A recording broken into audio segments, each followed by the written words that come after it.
1, 2, 3, 4, 5, 6, 7. Okay, hello, internet world. This is Norma Joe. I actually drank booze this time. What time is it? Oh, 10, 12 in the morning? But you know, it was just daylight saving, so I think it's actually like 9. Anyway, where was I? Okay, Boromir drinking a lot of disgusting shit, and then he says, just to relax. Frodo, look of horror. And you stay alive? Boromir, scoff, laugh. Duh, that's how white city boys get down. Seriously, we used to drink this stuff all the time before big tests in high school. It works miracles. There's the sound of a door creaking open, then, and everyone turns their heads, falling silent in anticipation. The door belongs to a room made out of a tree trunk, no less. All we see is a silhouette, which is Aragorn, stumbling out of the doorway, buttoning his shirt back up. Then Haldir comes out, kisses his cheek, and comes over to everyone else. Haldir, okay, I'll take you guys through the forest. Everyone else, yay, woo! Haldir, quietly. Everyone else whispers, yay. They all get up and follow Haldir. Legolas to Aragorn, how are you doing? Aragorn, looking even more ratchet than usual. And a little bit dead inside. The guy drives a hard bargain. Legolas, can I make it up to you? Aragorn, it's fine. He thinks about it. Actually, next time we go by a liquor store, get me a Michoacana. Those are the best.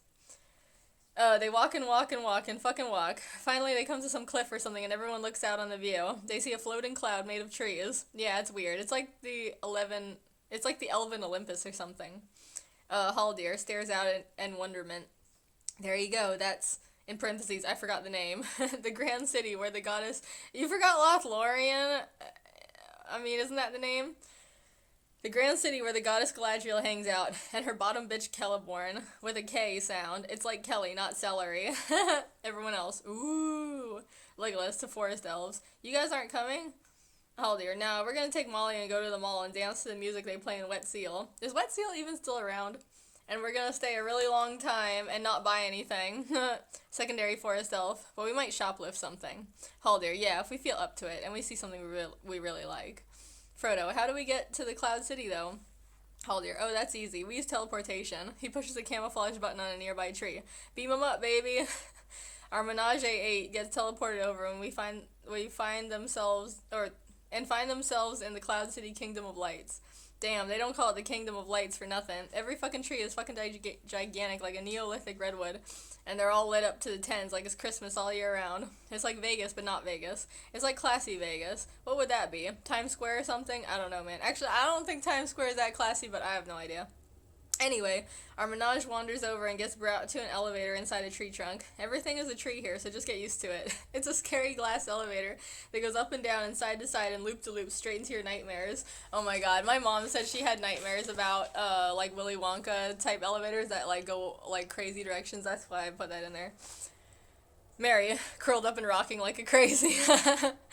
Boromir, what the hell is wrong with him? Pippin rubs Mary on the back. Elevators give him acid flashbacks. Oh my god. They just get to the top and gather all around to await Galadriel's grand entrance.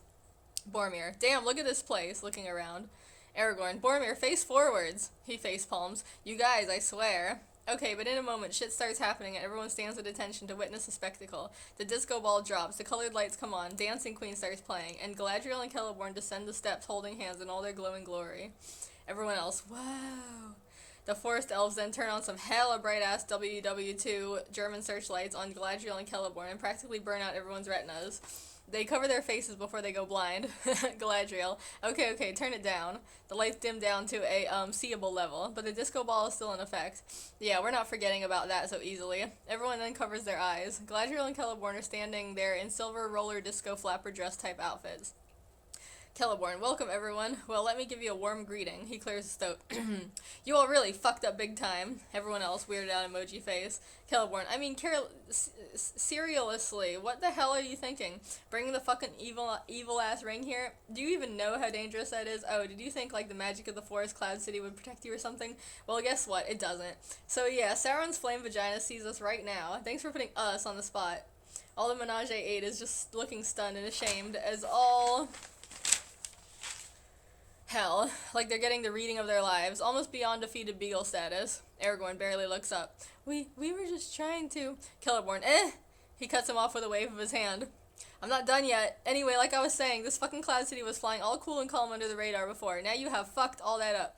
It's like you just put a big ass fucking Facebook location finder right here on these steps, and then put a gun to my head and had me do the downward dog, stark ass butt fucking naked in front of the gates of Mordor. Like, hey y'all, come on, get it hot and fresh. Yeah, proud of yourselves. I don't know what that's from. I think that's from Riding in Cars with Boys, where she's like, just put a gun to my head and shoot me, you tramp, or whatever. Everyone has the staring at the ground, finger-twiddling 10-year-old kid who just got cane spanked, ultimate look of shame. Sam starts crying really, really softly. Aragorn, we were just trying to do the right thing. Celeborn, yeah, whatever, where's Gandalf? The only reason I was even slightly okay with you guys coming here and didn't send out my flying harpies to get you. Or harpies, sorry. Is because I wanted to talk to him, and now he's not even here. What the fuck is up with that? Galadriel speaks telepathically to Celeborn. Shh, don't ask about Gandalf. It's a sensitive topic. Legolas blurts out, it was Gimli's fault, he points. He made us go through the mines like a dumb motherfucker. Gimli, hey, there were birds out there. Besides, it was Frodo who decided. Galadriel speaking telepathically to everyone. Hey, don't start. We're all here now. You can't undo the past, so everyone just chill. And don't feel like shit. Celeborn just likes to play bad cop. He may be my bottom bitch, but he's still a bitch. You know what I'm saying? What is that from? I think that's from South Park. Celeborn huffs, crosses his arms. I prefer the term personal assistant, or first mate. Galadriel, first mate to a pimp is still a bottom bitch, baby. Celeborn huffs and looks away. Galadriel rolls her eyes, smiles to the group. See, we're really not bad elves. I think everyone needs a little kindness and understanding. She goes up to Boromir. You guys can trust me. I'll take care of you. Boromir stares back at her, not sure what to do. She just, barely grazes his cheek with her hand, and all of a sudden he flops down on his knees and hits the ground, crying and sobbing ratchetly as hell, like Sarah Palin on Worldwide Gay Marriage Day. And, oh my god, Palin is so, irrelevant now. And hugging Galadriel's legs. Everyone else's face is just like, what the fuck? Galadriel pets his hair. It's okay, baby. Boromir crying. Other illegible shit. Galadriel, okay, I think it's time you guys all got to bed before we have any more meltdowns. Celeborn, you guys better not fuck up on your journey out there. There's still a 99.9999999% chance of failure, you know. Galadriel, oh hush, possibility is always 100%. That sounds way nicer. Celeborn whispers mockingly, sounds way nicer. Galadriel slaps him. Celeborn, ow! Galadriel, gotta keep my bitches in line. She heads off with Boromir still around her legs, being dragged as she walks. Galadriel looks at Frodo. You. Frodo points to himself and mouths. Galadriel, yes, you. Come see me later. Cut to later that night, but only a little later. The elves are singing. Apparently, I wouldn't have even noticed, to be honest, because their voices just blend into the background. But Mary notices. Mary, what are the words to that song? Legolas is pacing around, but he stops. Legolas, it's a song about Gandalf. Mary, oh, translate? Legolas, I can't, he shifts. It's too sad. I'll cry. Mary, sadder than Somewhere with You? Legolas, way sadder. He squeaks. He starts crying and runs away. Sam, I bet they don't know him the way we knew him. Poor Gandalf. These stuffy old elves. I bet their lyrics are like a Latin church song. They don't know the fun side of him, like the fireworks. Remember that light show? Suddenly Sam stands up on a little log and decides to randomly do a little American Idol audition. Sam singing, it's really bad, in parentheses. You show the light that turns to stone, you'll shine at me when I'm alone. Oh, this is that Ellie Goulding song. And so I told myself that I'll be strong and treat me when you're gone. Absolute silence. Frodo starts to slow clap. They all start to slow clap. Sam shifts, smiles shyly. Thank you. They all go back to sitting up their sleeping bags, getting water, other stereotypical slumber party stuff. Aragorn looks around and sees Boromir is not there, so he gets up and looks for him. He wanders all around the area until he finally finds him welding a broken wheel or some shit back together. Yeah, why is he doing welding? What was that about? And listening to Maniac from Flashdance really quietly on a Walkman. Aragorn, hey, I've been looking around for you. Head tilt. Are you welding? Boromir stops welding and lifts the mask up. Well, I'm not eating a peanut butter cup. He turns off the music. Aragorn, okay, what happened earlier? Boromir, what do you mean? Nothing. Really quick flashback of Boromir wailing at Galadriel's feet. Then back to the present. Boromir, oh, that? Aragorn, look, I know we're not exactly friends or anything, but you can tell me if something's wrong. Between humans? Boromir sighs. Well, his eyes get all watery. He grabs all the welding stuff and pushes it it pushes it into the void of off screen, never to be seen again. Boromir looks away. Just, stuff isn't really good at home for me. My dad's got issues. Everyone looks at me and they think I just have like this perfect life. They don't realize how hard it is. He starts crying a little bit, teen drama style. Aragorn sits down next to him. He hesitates, then brushes Boromir's tears away with his sleeve. Oh, Boromir sniffs. He does that little teen drama weak smile. You're a good guy. I don't mean to be so shady all the time, really. Hey, at the end of this, we are gonna ride right up to the White City, and we are gonna be the two most flyest bitches they ever seen. He laughs, even though it sounds like he's gonna cry more. He sighs, quieter. You ever lived it up like a city boy, man? You ever trespassed on the roof of the mall and laid naked under moonlight on cider and kush? You ever gave head under the dashboard of a speeding car during a high-speed, octane police chase? He whispers, you ever walked past a line of horsemen and know that they know that you know that they know that you have the finest massage skills in all of Minas Tirith? Aragorn, I lived in a city before. Back in, wait, what did you say? Boromir sighs and again smiles weakly, but he just still looks sad. He brushes away his tears himself. Boromir, what's wrong with me? Usually I can bounce back so quick. You think I'm going emo? Aragorn, no, there's nothing wrong with you. It's just angst. You know what you need? A good old-fashioned angst out. Sweat it all out. Boromir, you think that'll work? Aragorn, yeah, I do it all the time. Music video montage time. Oh my god. Soundtrack. I'm only happy when it rains. I'm only happy when it's complicated. And though I know you can't appreciate it, I'm only happy when it rains. Aragorn and Boromir burst into some elven powder room or something, and all hell breaks loose. They yank open all the drawers and take out all the makeup. They layer on the black eyeliner and the dark lipstick, thick as fuck. And then, as if that's not enough, they splash it with water so that the makeup is like running down their faces. Soundtrack. You know I love it when the music's bad, or why I feel so good to feel so sad. I'm only happy when it rains. After an array of Instagram-esque pictures, they run into the kitchen. They grab a bottle of chocolate syrup and fucking guzzle that shit, waterfall it, whatever. It winds up all over their mouths and hands and clothes like a couple sloppy-ass pigs. Or like a blood-covered murderer from an old black and white movie. But no, I'm thinking messy-ass bitch is more accurate. Soundtrack. Pour your misery down on me, pour your misery down on me. And then, oh, we're just getting started, in parentheses. They burst out the barbecue sauce. They leave the fridge door open, too, because wasting electricity is edgy and cool. Anyway, what do they do with the sauce? The sleeves get pulled up and they pour the shit all over their arms as fake blood. I mean, duh, what do you do with barbecue sauce? Soundtrack. I'm only happy when it rains. I feel good when things are going wrong. I only listen to the sad, sad songs. I'm only happy when it rains. They pose for hella pics with butter knives, pretending to cut their wrists, slit their throats, slice off their clothes, and all that shit. Aragorn poses with a butcher knife, pretending to cut off Boromir's head. You know, all that. And then, well, what's an angst off without booze? So they break out the Smirnoff Ice and Mike's Hard Lemonade and start getting slizzy. Slizzy? What, is that even a word? Soundtrack. I only smile in the dark. My only comfort is the night gone black. I didn't accidentally tell you that. I'm only happy when it rains. They leave the kitchen a fucking wreck and head upstairs, spilling their little wine coolers everywhere and bumping into each other on the stairs, even though they barely had anything to drink. They run into the bedroom, some perfectly cleaned up, pristine elf bedroom. Oh, you poor, poor bedroom. Soundtrack. You'll get the message by the time I'm through when I complain about me and you. I'm only happy when it rains. Pour your misery down on me, pour your misery down on me, pour your misery down on me, etc., etc., etc., etc., etc. 'Cause I can't feel the comforting as long as you don't care. They leave the bedroom a fucking wreck. I'll let you decide for yourself what they did to it. Now they run around like psychos, pounding down the coolers and going up and down the halls, taking off their clothes, stumbling and shit, and making faces. I think it's funny how, like, taking off their clothes is, like, part of the emo, like, binge.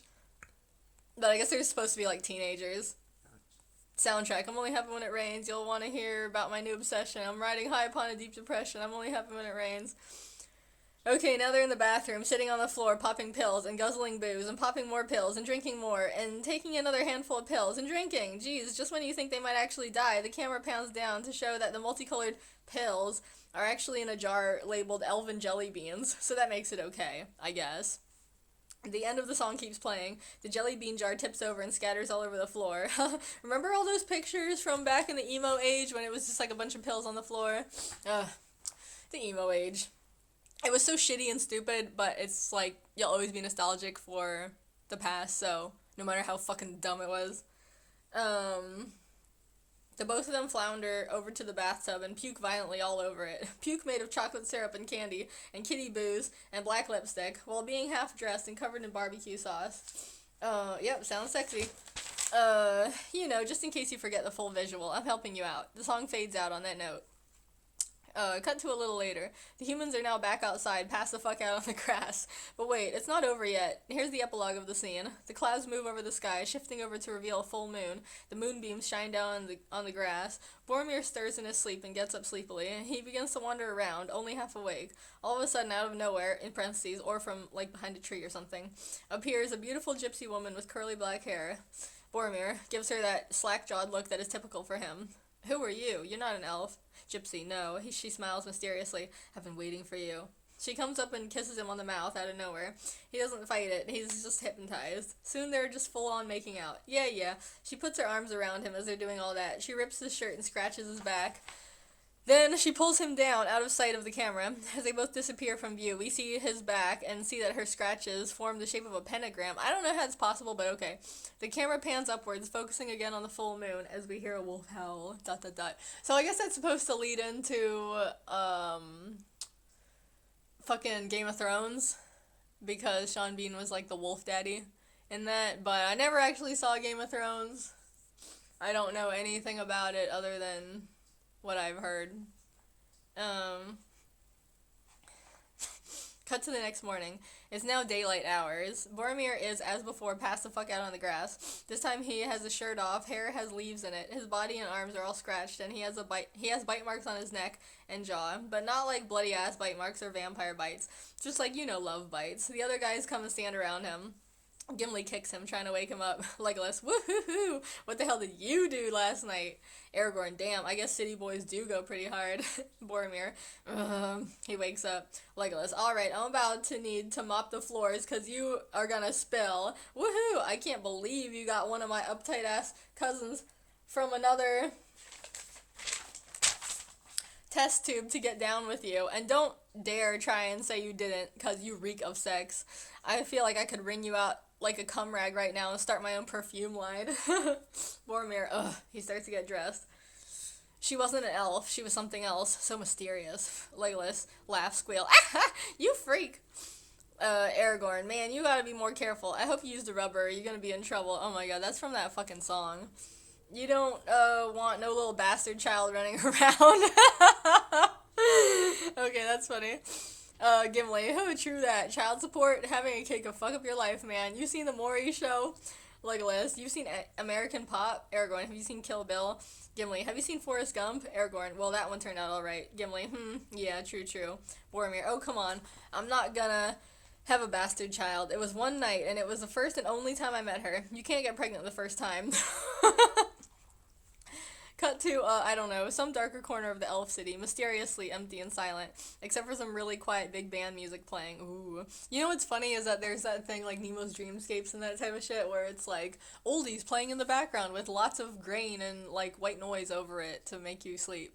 I think that's kind of interesting how that's like a thing. Except for some really quiet, big band music playing. Ooh, creepy. Okay, to be honest, this scene was supposed to take place the previous night right after the wolf howl, but I fucked up, lol, so okay, work with me here. Frodo comes wandering into the quiet glen, weak and weary, finding an empty random-ass bar with one... Oh, I get it, because it's supposed to be like The Shining. Random empty-ass bar with one bar stool. He sits down and wearily runs his hands through his hair and starts rubbing his face and stuff. Frodo, I'd do anything for a drink. I'd give my goddamn soul for just a glass of beer. He looks up, talking randomly to the air. Hey, how's it going? A little slow tonight, huh? Ha ha ha ha. Ratchet laugh. Ha ha. Galadriel suddenly appears out of thin air. Yes, it is, Frodo. She pours a little white wine into a glass and sips it. What'll it be? Frodo, I'm awfully glad you asked me that, because I just happen to have 2 20s and 2 10s right here in my wallet. What would that be? $50. No. $60. I was, I read this part in The Shining where he says, like, give me 20 fucking margaritas and I'll drink them all in a row. Dude, I'd be fucking dead. Okay, right here in my wallet. I was afraid they were gonna be there until next April. He leans forward on the bar. So here's what. You slip me a bottle of bourbon and a glass of some ice. Can you do that for me? You're not too busy, right? He says that so rudely, like in the movie. It's just like, why are you being so nasty? But okay. He laughs weirdly again. Galadriel gives him the "you're pretty pathetic" look. No, not busy at all. She moves a barrel full of water out from under the bar with her foot, then dips a bowl in the water, fills it up, and plops it down in front of Frodo. Frodo stares at it. That's not bourbon. Galadriel, I dare you to stare into the looking glass. Frodo, you mean the water? Galadriel, whatever. Frodo looks in the bowl. What does it show? Galadriel, it shows the future, or the past, or present. You know, pretty much whatever it wants. Frodo, gee, how helpful. Okay.